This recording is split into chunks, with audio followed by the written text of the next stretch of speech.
ಕರ್ನಾಟಕ ರಾಜ್ಯದಲ್ಲಿ ಯಾರ್ಯಾರು ಜಾತಿ ಹೆಸರು ಹೇಳ್ಕೊಂಡು ರಾಜಕಾರಣ ಮಾಡೋದಕ್ಕೆ ಹೊರಟಿದ್ದಾರೆ ಅಥವಾ ಮಾಡ್ತಾ ಇದ್ದಾರೆ ಅವರು ಕೇವಲ ಶಾಸಕರಾಗಿ ಮಾಜಿ ಸಚಿವರಾಗಿ ಉಳ್ಕೊಂಡಿದ್ದಾರೆ.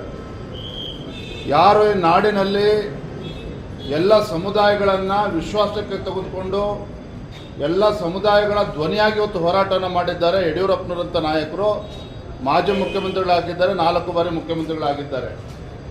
ಹಾಗಾಗಿ ಇವತ್ತು ಯಡಿಯೂರಪ್ಪನವ್ರ ಹೆಸರು ಹೇಳಿಕೊಂಡು ಯಡಿಯೂರಪ್ಪನವ್ರು ಟೀಕೆ ಮಾಡಿಕೊಂಡು ತಾವೇನೋ ರಾಜಕೀಯದಲ್ಲಿ ಬೆಳೆದು ಬಿಡ್ತೇವೆ ಅನ್ನೋ ಭ್ರಮೆಯಲ್ಲಿ ಕೆಲವರು ಇದ್ದಾರೆ ಅಂತ ಹೇಳಿದ್ರೆ ಅವ್ರ ಭ್ರಮೆ ಅಷ್ಟೇ, ಅವ್ರ ಭ್ರಮೆ. ಸರ್, ಅಮಿತ್ ಶಾ ಅವರು ಕರ್ನಾಟಕ ರಾಜ್ಯದಲ್ಲಿ ಯಾರ್ಯಾರು ಜಾತಿ ಹೆಸರು ಹೇಳ್ಕೊಂಡು ರಾಜಕಾರಣ ಮಾಡೋದಕ್ಕೆ ಹೊರಟಿದ್ದಾರೆ ಅಥವಾ ಮಾಡ್ತಾ ಇದ್ದಾರೆ ಅವರು ಕೇವಲ ಶಾಸಕರಾಗಿ ಮಾಜಿ ಸಚಿವರಾಗಿ ಉಳ್ಕೊಂಡಿದ್ದಾರೆ. ಯಾರು ಈ ನಾಡಿನಲ್ಲಿ ಎಲ್ಲ ಸಮುದಾಯಗಳನ್ನು ವಿಶ್ವಾಸಕ್ಕೆ ತೆಗೆದುಕೊಂಡು ಎಲ್ಲ ಸಮುದಾಯಗಳ ಧ್ವನಿಯಾಗಿ ಇವತ್ತು ಹೋರಾಟವನ್ನು ಮಾಡಿದ್ದಾರೆ. ಯಡಿಯೂರಪ್ಪನವರಂಥ ನಾಯಕರು ಮಾಜಿ ಮುಖ್ಯಮಂತ್ರಿಗಳಾಗಿದ್ದಾರೆ, 4 ಬಾರಿ ಮುಖ್ಯಮಂತ್ರಿಗಳಾಗಿದ್ದಾರೆ.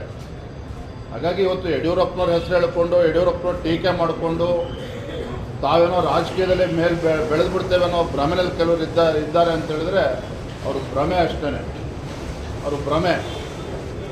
ಸರ್, ಅಮಿತ್ ಶಾ ಅವರು